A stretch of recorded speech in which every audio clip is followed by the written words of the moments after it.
राष्ट्रीय अध्यक्ष की भूमिका में अब नए कलेवर में नजर आएंगे। आप क्या कहेंगे इस भूमिका को लेकर और इस नई जिम्मेदारी को लेकर? चलिए दोबारा जुड़ने की कोशिश करेंगे और जाहिर सी बात है कि शुभकामनाओं का दौर अब चलता रहेगा। तस्वीरें आप देख रहे हैं उस आदेश की तस्वीर, क्योंकि राहुल गांधी ने हाल ही में जब तीनों को बुला करके दिल्ली में चर्चा की थी, एक तरीके का एग्जाम ही उसे समझ लीजिए, एक तरीके की परीक्षा ही उसे समझ लीजिए, और उस परीक्षा में पहले स्थान पर और फर्स्ट इंडिया की खबर पर एक बार फिर से मुहर, क्योंकि फर्स्ट इंडिया ने कल ही आपको जानकारी दे दी थी, क्योंकि विनोद जाखड़ का नाम सबसे आगे चल रहा है और अब तक इतिहास में सबसे पहली मर्तबा जब राष्ट्रीय अध्यक्ष के तौर पर, एनएसयूआई के राष्ट्रीय अध्यक्ष के तौर पर विनोद जाखड़, जो कि राजस्थान से आते हैं, राजस्थान की जड़ों को समझते हैं, लेकिन अब सिर्फ राजस्थान नहीं अपितु तो पूरे भारत का प्रतिनिधित्व करने वाले हैं। हमारे साथ senior special reporter Dinesh Dangi जुड़े हैं स्टूडियो से। दिनेश जी, फर्स्ट इंडिया की खबर पर एक बार फिर से मुहर लगी है, और क्योंकि राष्ट्रीय अध्यक्ष की रेस में कई नाम थे, लेकिन विनोद जाखड़ के नाम पर मुहर अब लगाई है कांग्रेस पार्टी ने एनएसयूआई राष्ट्रीय अध्यक्ष के तौर पर। जी बिल्कुल, फर्स्ट इंडिया न्यूज ने कल ही बता दिया था कि विनोद जाखड़ है वो एनएसयूआई के नए राष्ट्रीय अध्यक्ष बन सकते हैं, और ये पहली बार हुआ है कि एनएसयूआई के जो संगठन बनाया गया कांग्रेस पार्टी का अग्रिम और छात्र संगठन है, पहली बार राजस्थान से कोई नेता है उसको इतनी बड़ी जिम्मेदारी यहाँ पर मिली है। और विनोद जाखड़ अभी एनएसयूआई के प्रदेश अध्यक्ष है, और एक दौर था जब उनको एनएसयूआई ने राजस्थान यूनिवर्सिटी का छात्र संघ चुनाव का टिकट नहीं दिया, निर्दलीय चुनाव लड़ा और फिर वो प्रेसिडेंट भी राजस्थान यूनिवर्सिटी के बने। और पिछले दिनों ही जो वरुण चौधरी थे राष्ट्रीय अध्यक्ष, जो आज हट चुके हैं, उन्होंने उनको बाकायदा नोटिस देकर पद से हटाने की चेतावनी भी दी थी। तो वक्त कह सकते हैं कि बड़ा बलवान होता है, और विनोद जाखड़ जो दलित वर्ग से ताल्लुकात रखते हैं, कई फैक्टर है वो विनोद जाखड़ के पक्ष में गए। लगातार तीसरी बार वो जो नए राष्ट्रीय अध्यक्ष की एक इंटरव्यू का प्रोसीजर होता है उसमें शामिल हुए थे।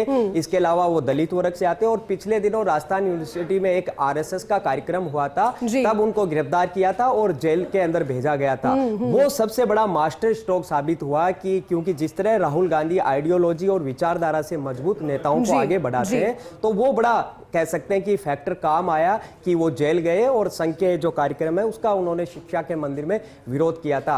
इसके अलावा संगठन के जो राष्ट्रीय प्रभारी है कन्हैया कुमार, उनकी भी काफी नजदीकियां यहाँ पर थी, और ऐसे में कह सकते हैं कि विनोद जाखड़ को यहाँ पर मौका मिला है, और कह सकते हैं कि कांग्रेस के गलियारों में उन्होंने एक इतिहास रच दिया है कि पहली बार एनएसयूआई के राष्ट्रीय अध्यक्ष जैसी बड़ी पोस्ट पर कोई राजस्थान से नेता है वो यहाँ पर पहुंचे हैं। और जयपुर के आसपास ही जो उनका है, विराटनगर के पास उनका गांव है, पैतृक गांव है, जो अब दूसरे जिले में यहाँ पर आ चुका है। तो कई मायने यहाँ इससे निकाले यहाँ पर जा सकते हैं। पिछले 3 दिन से वो दिल्ली में थे, और इस बार राहुल गांधी जो चयन प्रक्रिया उसको फूक फूक कर अंजाम दे रहे थे, क्योंकि वरुण चौधरी की जब नियुक्ति हुई तो थोड़े दिन बाद ही उनकी कन्हैया कुमार से बातचीत तक बंद हो गई, जिससे संगठन का कामकाज बहुत प्रभावित हुआ। तो 15 जो दावेदार थे उनको राहुल गांधी ने बुलाया 10 जनपद पर, और 2 दिन उन्होंने लंबी चर्चा की, ग्रुप डिस्कशन किया कि आप किस तरह राजनीति करते हैं, जो अभी तात्कालिक इश्यूज है, ट्रेड डील है, इससे किस तरह किसानों को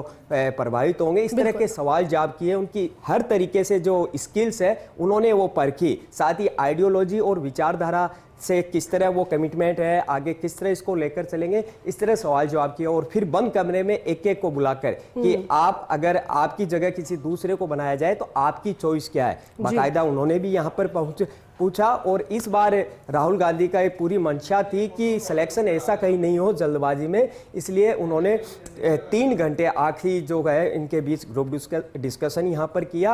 और ऐसे में एक 3 नामों का आखिरी पैनल बनाया गया, जिसमें विनोद जाखड़ का नाम था, एक तेलंगाना से अनुलेखा थी, और एक जो अखिलेश यादव है उत्तर प्रदेश इलाहाबाद के। इन 3 नामों को शॉर्टलिस्ट किया गया। फिर हाईकमान ने कई नेताओं से चर्चा की, तो क्यों नहीं किसी दलित वर्ग के जो नेता है उसको मौका दिया जाए, और ऐसे में विनोद जाखड़ है उनको यह मौका मिला। और हमारी लगातार उनसे बातचीत भी यहाँ पर चल रही थी। कल ही उनको राहुल गांधी ने एक बार फिर बुलाया था और उनसे बातचीत की, जो एक फोटो शूट होता है, और थोड़ी देर बाद वो फोटो भी यहाँ सामने आ जाएगी। तभी ये तय हो गया था कि विनोद जाखड़ की ताजपोशी तय है। और सबसे पहले हमने हमारे दर्शकों को ये ब्रेकिंग न्यूज भी दिखाई थी कि विनोद जाखड़ एनएसयूआई के राष्ट्रीय अध्यक्ष अध्यक्ष बन सकते हैं। और अभी आधिकारिक जो आदेश है विनोद जाखड़ के, वो यहाँ पर जारी हो गए। एक काफी लंबा उन्होंने संघर्ष किया, नशे के खिलाफ उन्होंने एक अभियान चलाया था, नहरी इलाके से उसका आगाज किया था।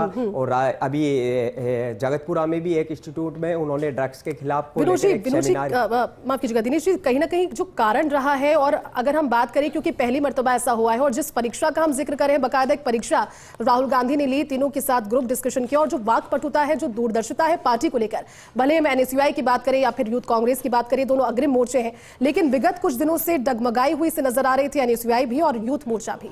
ऐसे में अब विनोद जाखड़ की नियुक्ति के साथ ये मानकर चले कि नए कलेवर को प्रोत्साहित कर रही है कांग्रेस पार्टी भी, जिससे खुद भी रिवाइव हो पाए और खासतौर पर जो टीम है वो एकजुट रहे, मैसेज भी जनता के सामने वही जाए। जी देखिए, विनोद जाखड़ पूरी तरह से एक जो स्टूडेंट लीडरशिप होती है उस लेबोरेटरी से यहाँ पर निकले हैं। कोई भी साधारण परिवार से वो ताल्लुकात रखते हैं और काफी बड़ा गांव भी उनका नहीं है, यानी बैकग्राउंड बिल्कुल उनका राजनीतिक नहीं है। लेकिन उनको जिस तरह एनएसयूआई का प्रदेश अध्यक्ष बनाया गया, उसके बाद धीरे धीरे उन्होंने अपनी जो बोलने की कला है या बहुत साधारण सहज और सरल जो उनकी जो कह सकते हैं कि बोलने की और या लोगों से मिलने की जो उनकी कला है, कहीं ना कहीं वो उनके काम आई। लेकिन जैसा कि बताया, दो बड़े फैक्टर उनके काम आए। एक तो वो दलित वर्ग से आते हैं, दूसरा जो संघ का कार्यक्रम था आरयू के अंदर, उसका विरोध किया और जेल में जाते हैं। वो वहां से कह सकते हैं कि वो उनके यहाँ काम हुआ। और कन्हैया कुमार और राहुल गांधी, इन दोनों के हाथ में थी कि सिलेक्शन कैसे करना है। तो आइडियोलॉजी कमिटमेंट वाला फैक्टर